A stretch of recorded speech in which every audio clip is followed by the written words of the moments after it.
raptors are just so special. Raptors are the aerial equivalent of lions, of leopards, of tigers, of snow leopards. Birds of prey really evoke this power of freedom, of agility. They have this charisma. The image of an eagle flying free is ingrained in our subconscious and that of our ancestors for over thousands of years. It's hard to imagine a world without raptors, and we are committed to saving every single species on this planet.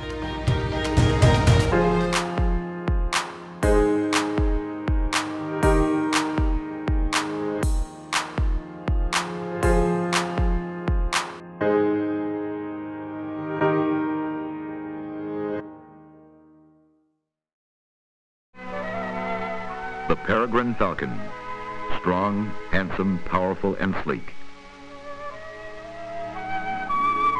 The story of saving the Peregrine falcon began on the Colville River in Alaska in the spring of 1967, when a team from Cornell University's Laboratory of Ornithology and the Peregrine Fund visited one of the remaining breeding grounds. The recovery of the peregrine was really the first conservation effort working on a critically endangered species right on the brink of extinction. People thought it really couldn't be done. It was a pipe dream, really. Nobody really knew whether it would work or not. Some people were saying, well, we just need to give up on this species, let it go. The peregrine, an endangered species, forced to the verge of extinction by DDT and other pesticides. At that time, there were no breeding pairs known east of the Mississippi River in the United States. There may have been a pair in southeastern Canada, but they were extinct as a nesting bird in the eastern United States.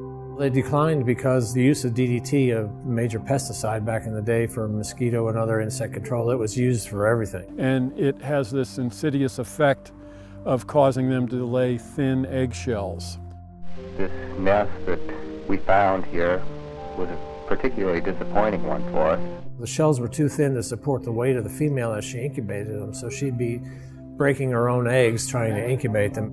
So over time, reproduction by the population declined down to very little because of the eggshell breakage. There was no reproduction to replace them. We thought that captive breeding of the bird would be necessary, particularly for areas like the eastern United States and the midwestern part of the country where no peregrines existed at the time we started. When Tom Cade first came up with the idea of breeding and releasing peregrine falcons to the wild to save the species, a lot of people thought that it couldn't be done, that captive breeding just wasn't possible, especially at such a large scale. Back in 1970, the idea of breeding peregrines in captivity and releasing was rather outlandish. It's like, are you kidding? Luckily, Tom didn't listen to them, and he was able to identify a strategy that worked for breeding peregrine falcons in large numbers in human care. I think the falconers always believed it could be done if we just kept working at it. So they set about proving everybody wrong and demonstrating that indeed it's possible to bring a species back from the brink of extinction. Tom Cade is optimistic about the possibilities of improving the quality of the environment over the next decade. In the meantime, he's working to keep the species alive. Tom was a fighter, and in setting up the Peregrine Fund, it was a challenge for everybody, but most of all for him, because he had his whole neck stuck out, his whole reputation on this. It was the beginning of the environmental awakening, and the peregrine, of course, was in center stage at that point. With the capture of these young peregrines, the trip was a success. After returning from Alaska, the young peregrines were taken to the Cornell Laboratory of Ornithology, where the long and careful process of trying to raise them in captivity and later to have them breed began. It took a while. I mean, it's not like breeding chickens. They're temperamental. But then there's the problem of, okay, you got these little baby peregrines. How do you release them into the wild so they will live? They have to learn to hunt. And the parents play a big role in that, in nature, in providing for their young while they're learning to hunt.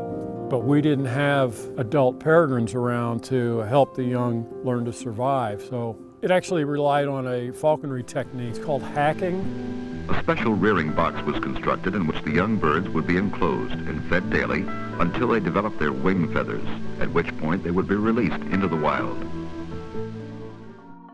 So from that low baseline in 1970, the Peregrine Fund bred and released over 4,000 peregrine falcons all across the United States. By the mid-1990s, 25 years later, we were secure in the knowledge that the species was back. And we set about the process of actually taking it off the endangered species list. This is a victory party for us and the peregrine, which was, as far as we know, was the first time that a critically endangered species had been brought back from the brink of extinction. On behalf of everyone here, I accept this. So that was a huge, huge success. To restore an entire population of a bird that was basically extinct in a big geographic region. Yeah, it was a huge success. Something we're very proud of. The saving of the peregrine falcon was probably the most successful endangered species recovery program of the 20th century. Some people have said it's been the greatest conservation success story of all time. It worked, and it worked because these guys had a passion. It really made it. The Peregrine Fund is really the only global organization working literally around the world. We've been in existence for 50 years. We started obviously with the recovery of the peregrine falcon in North America, but we very quickly realized that there were needs all around the world to save species on the brink of extinction. We're a small organization, but we have a huge impact.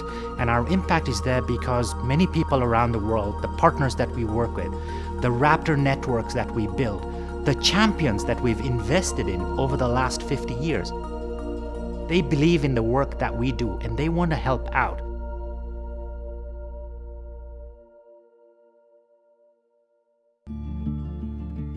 Our founders were falconers. They developed this unique set of ideas that we use still today to save all kinds of species, like the California condor. This is a huge, iconic western U.S. species, normally seen soaring over the landscapes of Grand Canyon and other mountainous areas. In the 1980s, California condors had declined to only about 22 individuals left in the world. During this time, the wild population was declining so fast it was scary.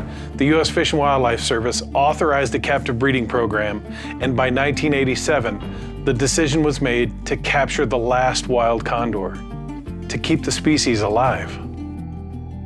The Peregrine Fund became involved in that captive breeding just a few years later in the early 1990s. They were following a pattern that we'd established to begin with the peregrine. We built what's now the largest facility for breeding California condors in captivity. We have about 18 breeding pairs right here in our facilities at the World Center for Birds of Prey. It's something that most people in Boise have no idea is right in their backyard, but we are breeding condors here for release in the wild. And the program is wildly successful. And yet another measure of success, this past summer, we celebrated the 1,000th condor of the recovery program, a wild-hatched nestling in Zion National Park. That's a huge success story. The only thing that's holding us back from checking that off as we've saved this species is the lead issue.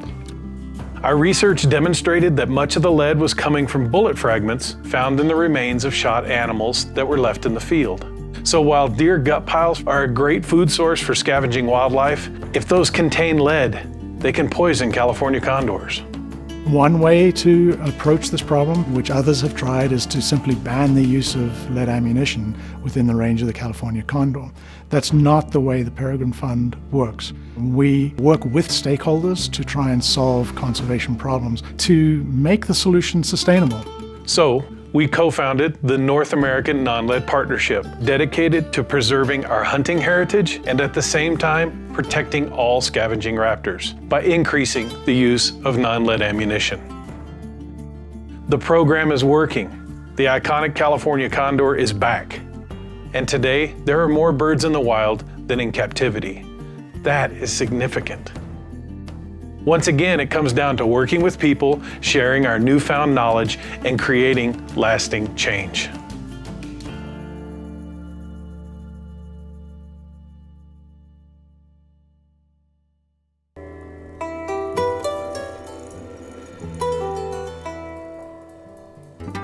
Our Madagascar project is pretty incredible. Madagascar is still one of our high priority regions.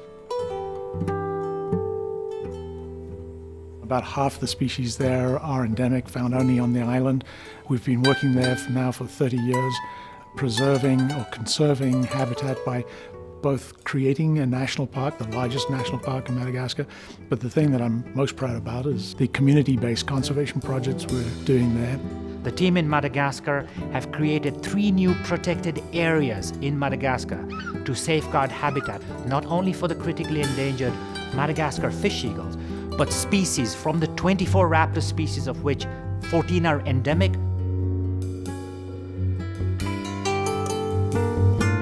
When we engaged the local people and hired them to help us, that began to develop and build the trust that they needed to then bring some of the problems that they were facing to ask us to help solve them. They really are the ones that have developed these protected areas. We've just been there helping them along the way. And so the Madagascar fish eagle now has habitat to live in, and it's healthy habitat. And not only is that benefiting the eagle, but it's also benefiting the people who are using those same resources. We're really just a catalyst for helping the community solve this problem for themselves.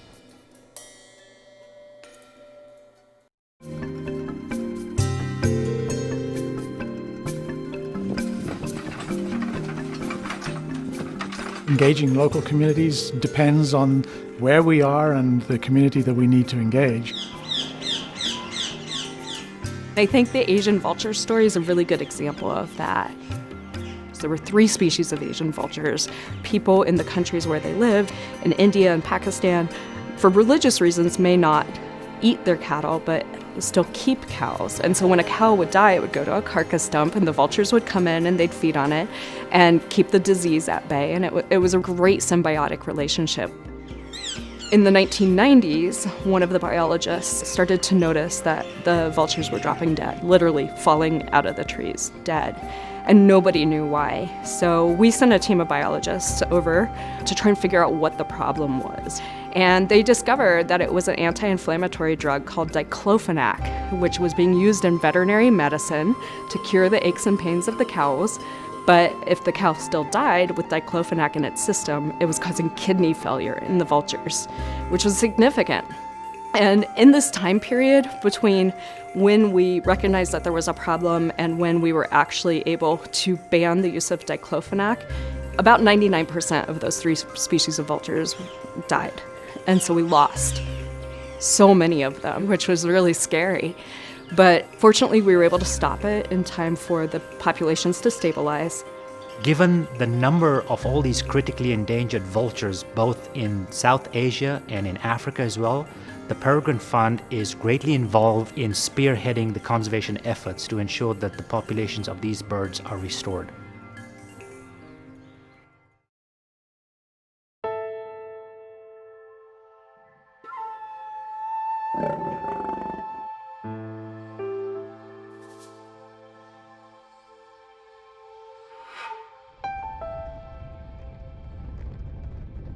Teaming up with a number of partners is very powerful, and a real example is the work that we're doing to save African vultures in the Masai Mara in Kenya.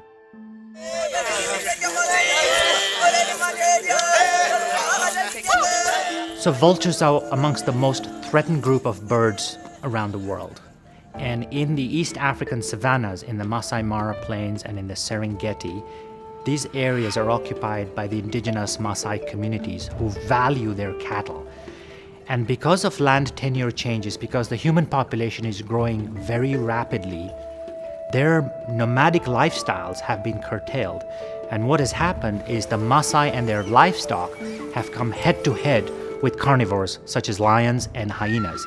And invariably, lions or hyenas will take Maasai livestock at night, they'll kill their cattle. The Maasai retaliate by poisoning the carcass, to target the predator. But hundreds of vultures will come to that poisoned carcass and they will all die.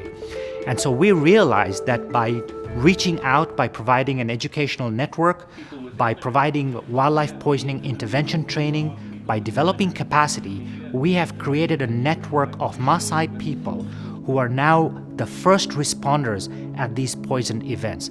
They realize that people who use poisons, these poisons get into the water systems, they get in their food, and it affects their families. So there's a direct link between the use of poisons and the welfare of their families. They're really the primary meat eaters of this habitat. And so if we lose them and we continue having millions of wildebeest coming into the Mara, we're going to have a lot of dead wildebeest rotting, which is going to be a real problem for tourism. So they now listen to the work that we do. They listen to the people that we have trained as well. And so they're stopping the people from poisoning. Seeing that project develop has been really fun to watch because it's working. It's incredible how quickly these groups of people throughout Kenya have figured out how they can be a positive force with vulture conservation.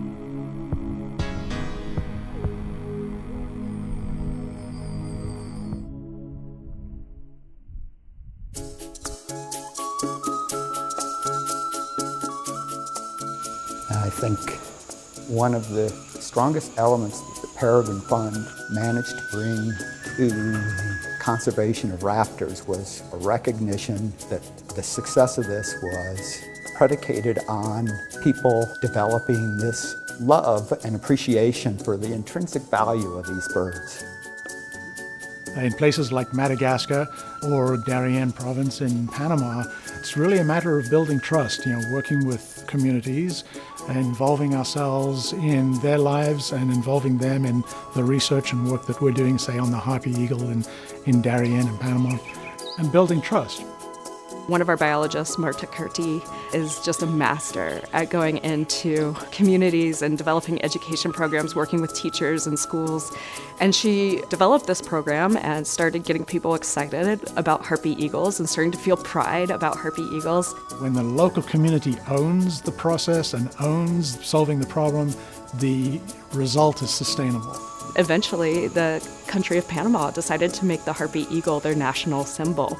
And they do actually celebrate a Harpy Eagle Day every year. So it's pretty cool to see going from a bird that was either feared or ignored to a bird that everybody feels really proud of.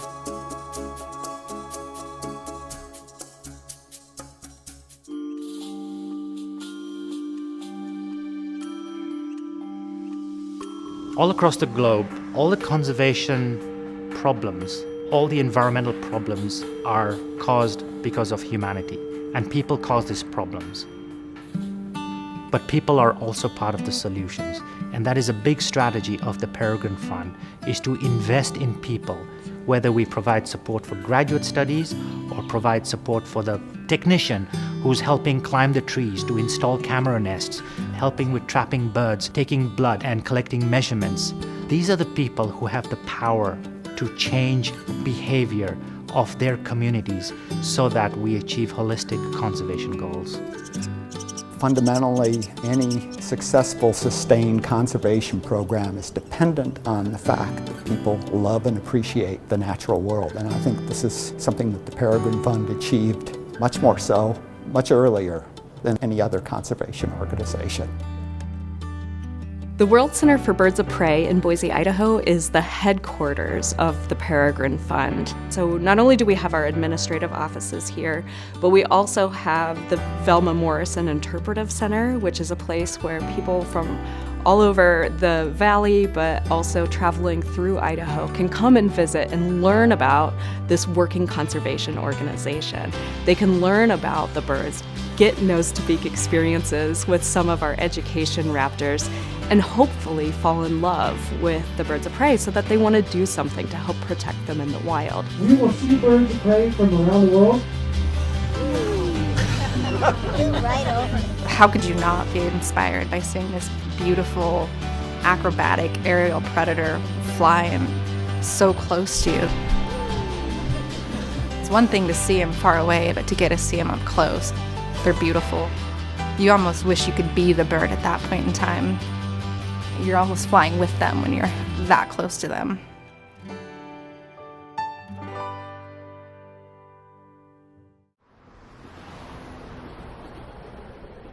The next 50 years is going to be very challenging.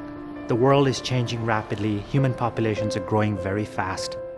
The issues that we started off with 50 years ago have changed, but the strategy, I think, remains more or less the same.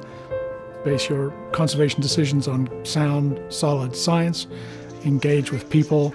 Public engagement is a tremendously important part of achieving conservation.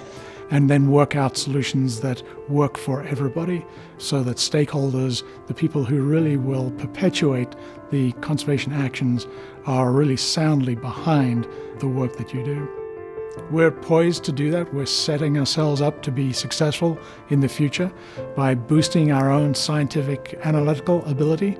We've developed this program called the Global Raptor Impact Network, which is basically a scientific endeavor to collect data from all raptor scientists worldwide. So we're engaging with everybody all around the world to deposit their data within our Global Raptor Data Bank and to then utilize that data in a way that will help us preempt problems, hopefully, but at least identify problems on the horizon for raptor species that we can deal with now while it's reasonably easy to do so.